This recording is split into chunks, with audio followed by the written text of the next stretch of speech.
In this video, we show that lightweight, inexpensive, and field-deployable consumer-grade unmanned aerial vehicles, or drones, can improve our ability to map the habitat of certain freshwater snails, vectors which are responsible for the debilitating disease schistosomiasis.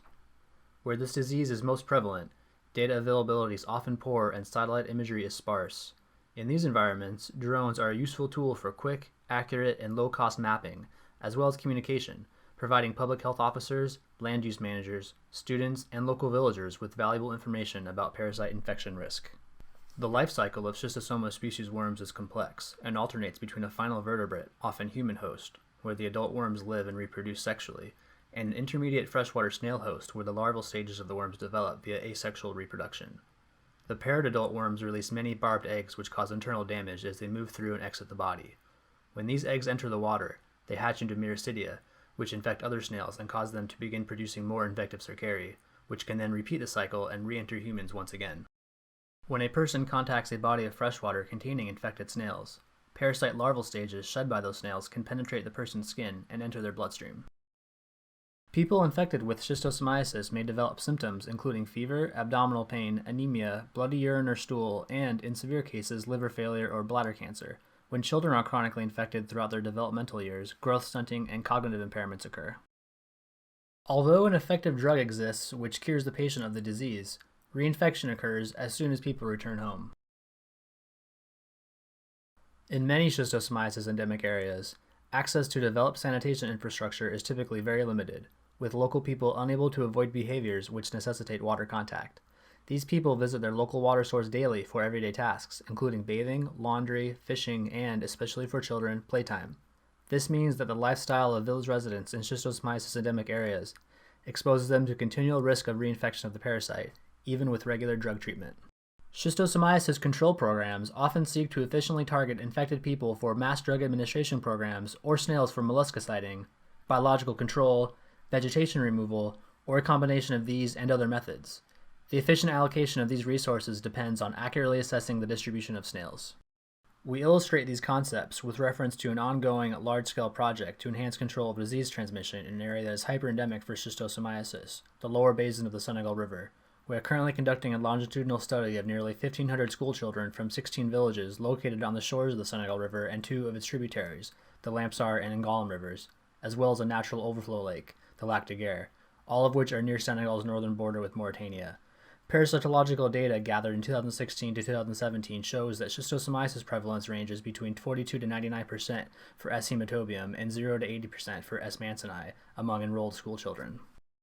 Here we show that, once the association between snail distribution and vegetation type, a proxy of habitat quality for snails, has been carefully established at a fine scale, high-definition aerial imagery taken with the drone can be used to precisely measure the extent of suitable habitat for snail hosts and infer snail abundance across large areas, including areas that are unsafe or difficult to access by technicians, and deep waters that are generally excluded from sampling and field-based malacology surveys. Drone-acquired videos are also a powerful tool to engage local stakeholders and public health officers, to raise awareness of the risks of using potentially contaminated water, and to spur measures aimed at controlling disease transmission. In addition to human parasitology testing and subsequent antihelminthic treatment, we have been sampling snails in various freshwater habitats, including open water, floating vegetation, submerged vegetation, and emergent vegetation, present in the water access points of the 16 villages in our study. Surveys have been run 6 times from May 2016 to January 2018 to track the interannual and seasonal fluctuations in snails and their habitats in this region.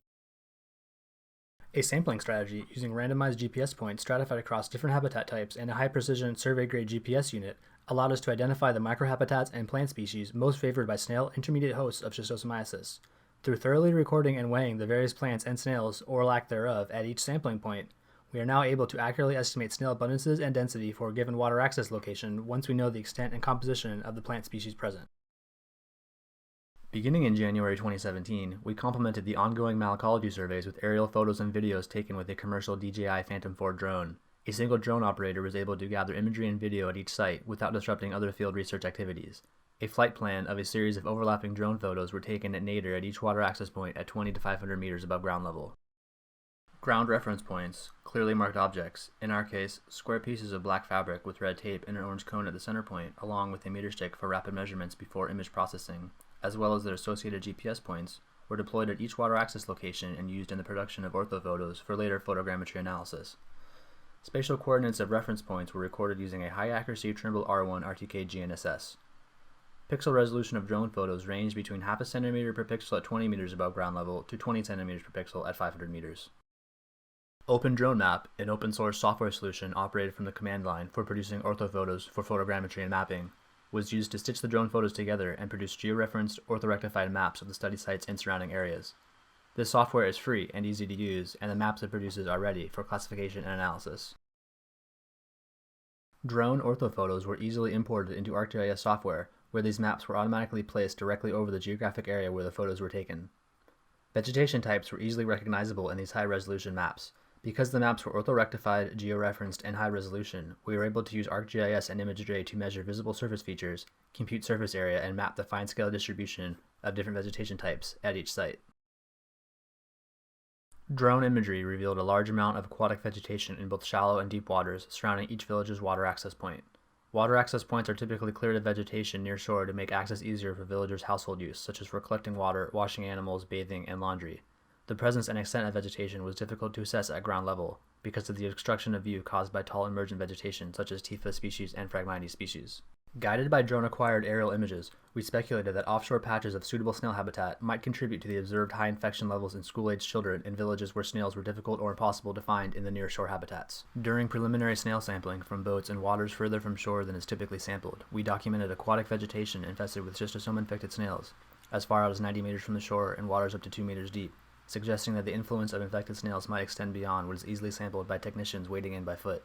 In response to these preliminary findings, we are planning more field studies to extend snail sampling to floating vegetation found further from shore and in deeper waters. Drone images also documented dramatic seasonal changes in the shoreline vegetation at some sites, while the vegetation was relatively static at other sites. The drone imagery allowed us to identify a temporal trend of succession of vegetation after it is cleared for the purposes of villagers' access.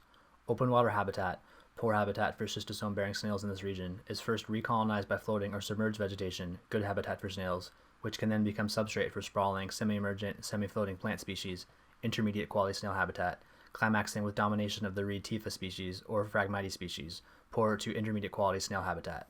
This information will be verified statistically by comparing it with snail survey data and human parasitological data, and then used to develop a seasonal index of disease transmission at a fine spatial and temporal scale.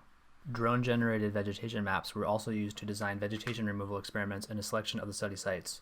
This imagery helped to identify the intervention area and provide a preliminary assessment of the biomass to be removed, allowing for more accurate estimates of projected labor costs for this type of intervention. In remote settings where data access is limited and where accurate assessment of the environmental component of disease transmission may be essential to determine the risk of infection, drones are a useful tool for visualizing the landscape where transmission is occurring. Flying drones in Senegal was welcomed with enthusiasm by local village residents, scientific staff, and the malacology and human parasitology team, who had the novel opportunity to see drones in operation and enjoy aerial views of their homes and study sites.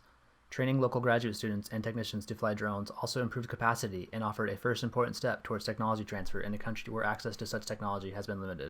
We would like to express our deepest thanks to our NGO partners in Senegal, Espoir pour la Santé, and to the Bill and Melinda Gates Foundation for all of their support.